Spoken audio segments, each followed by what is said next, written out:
Hello mga kainday, so for today's video mga kainday, pakita ko sa inyo ang gamit at pagkain ng aming papi. So ayan mga kainday, so ipakita ko sa inyo isa-isa.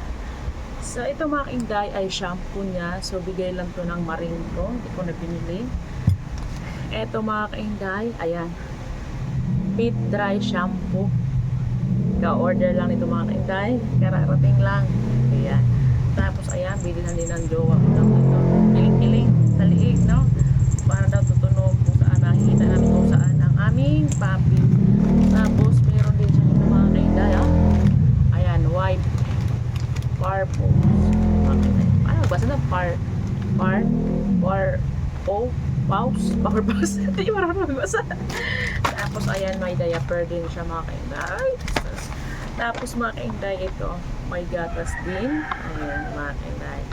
Tapos ito mga kainday, yung pagkain ng aming papi. So ang ginawa ko ito mga kainday, nagtimpla ako ng gatas, tapos nilaluan ko ng konti nito. Tapos ngayon mga kainday, ipakita ko sa inyo ang aming papi. So mga kainday, ito ang aming papi. Kakakain lang niya. Ito yung mga kainday, may laruan siya. Mag-hi ka dyan. Ang pangalan nito mga kainday ay Empress. So mga kainday, so dito yan siya na nilalaro mga kainday. Ato, ayan, pinapalaro ko dito yan.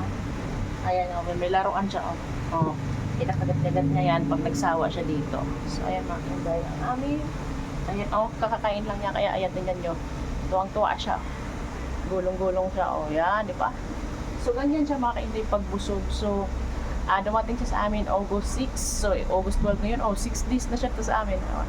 Hindi siya iyakin sa gabi mga kainday na. So nakakatawa siya. Masaya naman ako to sa ano ko na to, sa papi namin.